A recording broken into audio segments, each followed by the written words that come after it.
Bismillah Rahman Rahim. Dear CSS aspirants, I hope you would be okay. In today's session, I'm going to throw more light over the concept of multidisciplinary nature of gender studies. You might have noticed that in various years, this question has been asked by examiners repeatedly, that what do you mean by multidisciplinary nature of gender studies? There is a difference between the interdisciplinary nature and the multidisciplinary nature. But for today's session, I'm going to limit myself just to one concept, that is a multidisciplinary nature. Okay. When I say that the gender studies of a multidisciplinary nature, it means the content of gender studies that is not going to be connected just with one discipline. So it draws a wide range of literature from the other disciplines. Like you could talk of sociology, anthropology, literature, history, economics, political science, and many other disciplines as well. So without having the knowledge and the concepts of other disciplines, you can't understand gender studies. And the goal of gender studies, that is the equality of human beings, that the equality of all individuals, that the level playing opportunity for all the genders, that can't be achieved unless you are going to understand the concepts of other disciplines as well. For example, you can take example of a sociology. So sociology is a study of society. That in sociology, you might have the opportunity to analyze individual roles. At the same time, in gender studies, we are also going to go through the various roles and the norms which are associated with the individuals, being a male, being a female, and being an intersex. You know very well, what do you mean by norm? Norm is something that is a standard of behavior, the approved behavior, the acceptable attitude that is known as a norm. For example, if you're talking of a Pakistani society, so what is the acceptable behavior for a male? So you can say, being a male, if you're going to perform your role as a breadwinner, so definitely that is acceptable. And on the other side, if you say, being a female, so if you're going to take a role as a homemaker and you are going to associate yourself with just household activities, so again, that is quite acceptable. Like you can say that if you are above 18, and if you say that I'm looking for any opportunity where I'm going to earn something being a male, so that is quite acceptable, that he's a very responsible guy. And even a female is above 30, at the same time, if she says that I do nothing and I remain at home and I'm just going to take interest in the domestic activities. So again, this is something that is quite considered that she's very mature and she's very sensible. Not necessarily that she's going to take more role in outdoor activities in a traditional society. No, obviously the things, they are going to get changed, but I'm just going to give you a very basic example. The other example could be, like you can say, okay, being a male, if you say that, again, you can say that blue is my favorite color, so that is going to be considered very okay. And being a male, if you say that pink is my favorite color, so that might be considered odd for the other individuals as well. Because pink color is more associated with that is going to get more associated with the female as well. Okay. At the same time, you can say initially in Pakistani society, that is a more patriarchal nature, that has more patriarchal nature as well. But initially, if you're going to talk of 3-4 decades back, and if you're going to have a look over our movies, so just a female was dancing and over a male that was going to take a position of a statue as well. Okay, so that was considered, that is okay, being a male, if you don't dance as well. But being a female, if you dance, that is quite acceptable. But not the things that are going to get changed. But for the sake of clarity, I'm going to give this example as well. At the same time, when you're talking of the intersex, so when you're talking of the intersex, and the society is going to provide very limited opportunities, but at the same time they have to do something for their own survival. So definitely they're going to get more engaged with the entertainment and some sort of other services as well. So that could be considered okay for the intersex as well. Okay, so this is something when you're talking of the certain norms, that the multidisciplinary nature of the gender studies, we are not going to talk of the just one issue. We're going to look over multiple issues as well. And we are going to go through the wide spectrum of the content as well.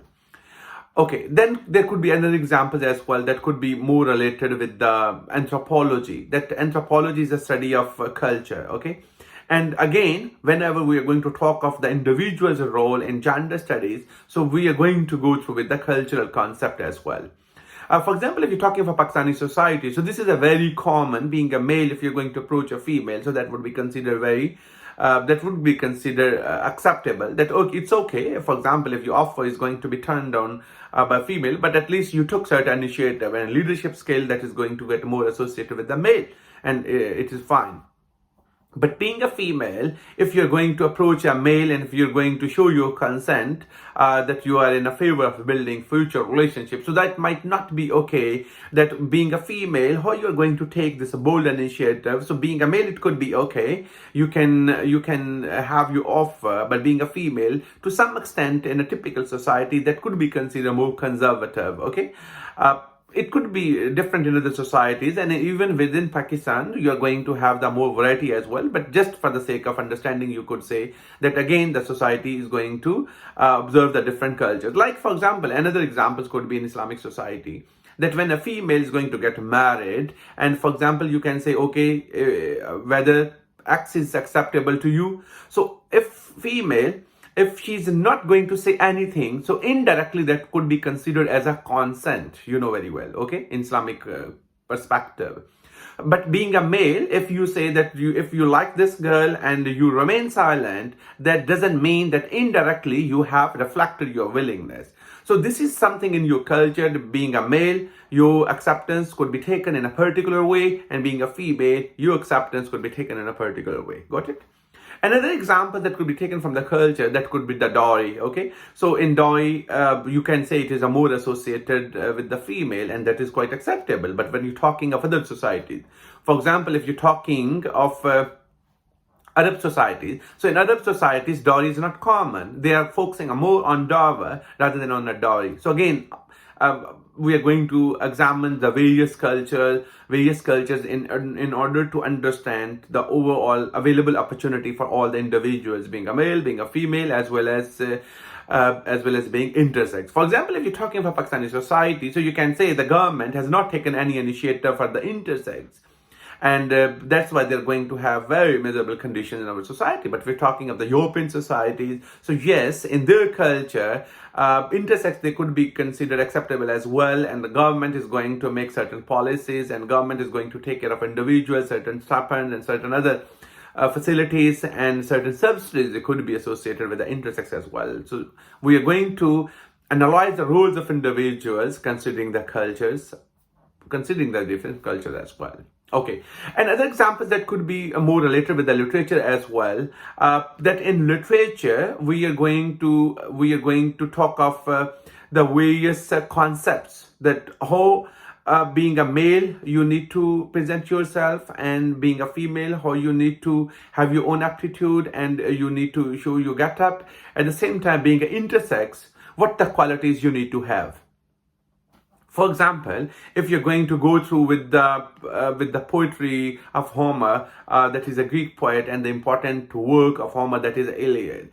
So if you're talking of such a poet, even in Pakistani society as well, if you're going to have a look over, and at the same time in India, so at the same time, if you're going to have a look over the poetry, and you could be in a better position to understand what the characteristics that could be associated with the men and what the characteristics that could be associated with the women.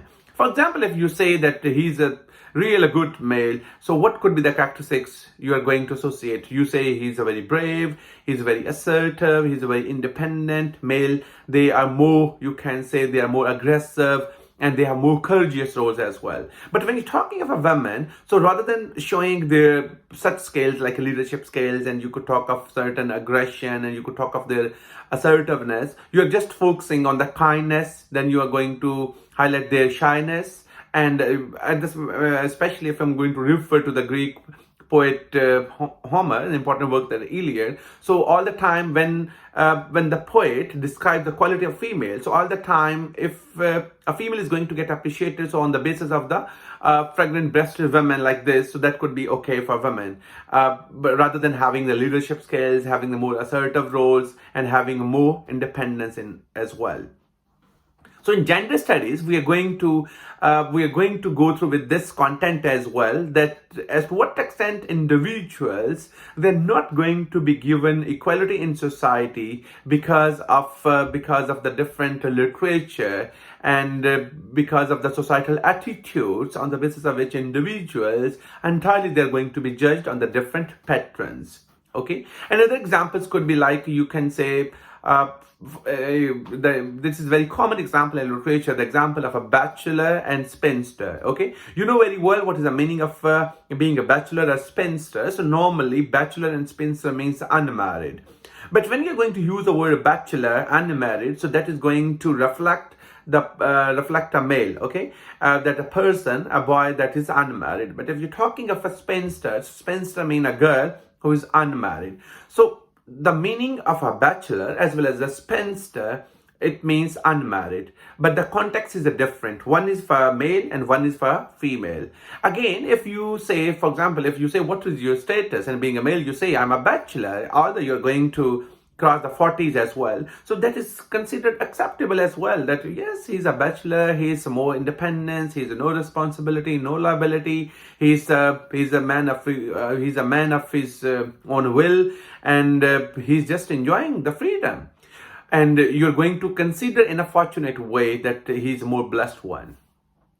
But when you're talking of a female and who's going to just touch the 30s, so that would be considered as a burden, that you are a very unfortunate girl who has not started her real life, and it is entirely going to be taken in a different way. So it means this is a society, the same role, it could be okay for a male, and the same role, it could not be okay being a female. Okay, so that biasness that you're going to have in literature, again, you're going to discuss in the gender studies, that these are the things on the basis of which individuals, they're not going to be dealt on equality.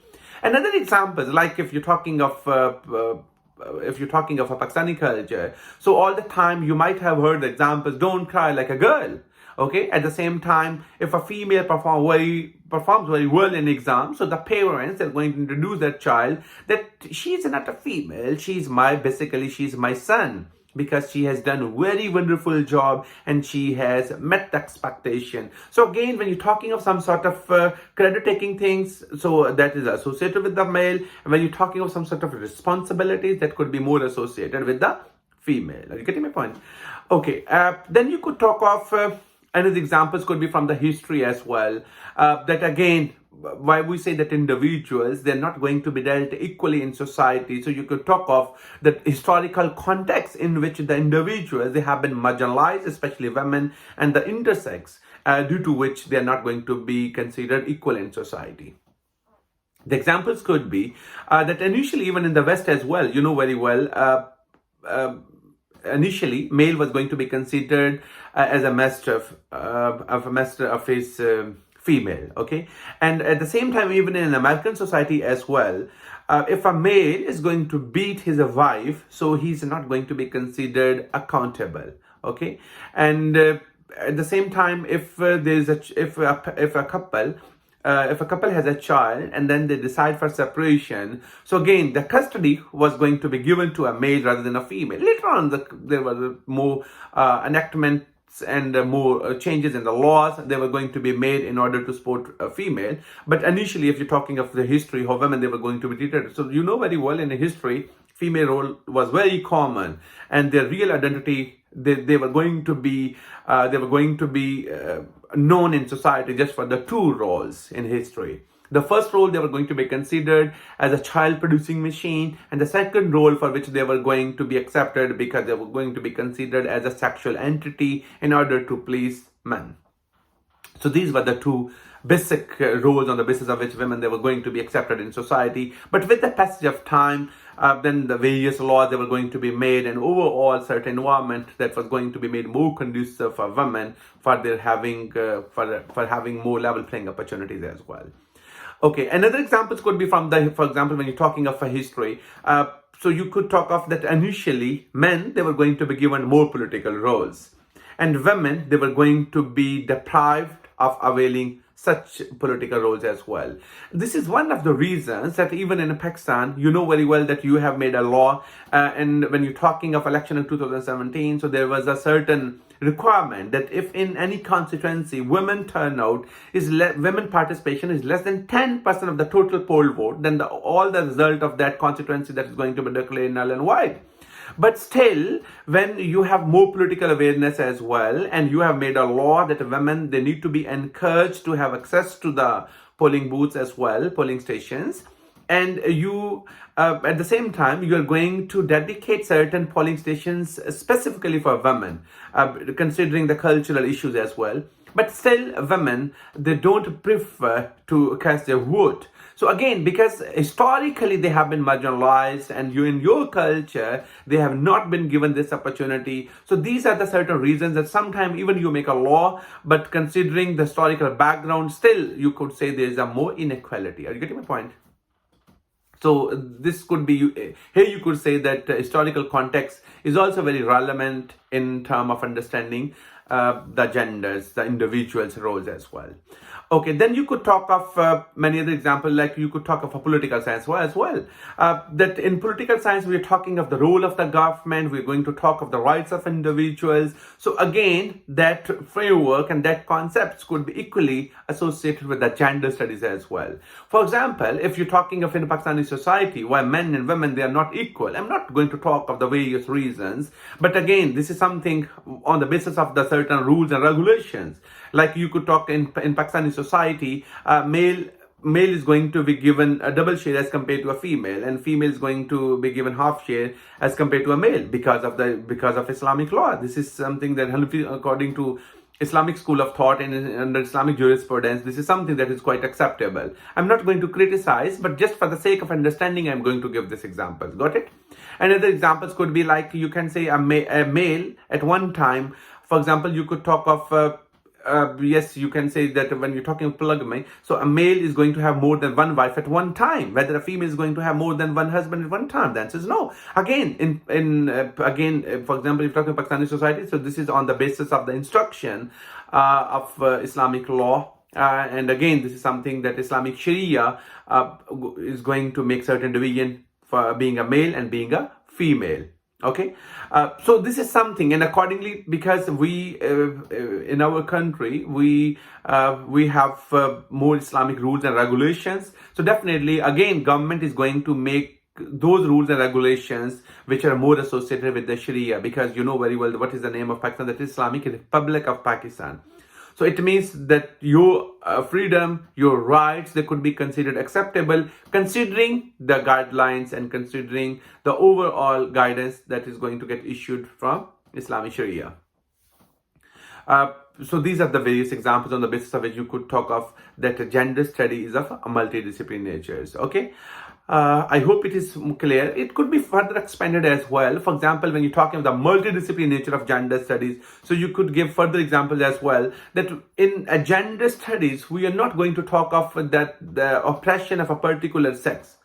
You could talk of oppression of a particular member of sex that could be considered just because of the one factor. So it could be, you could talk of that the gender is being connected more with the other factors as well. For example, race, then you could talk of sexuality, ethnicity.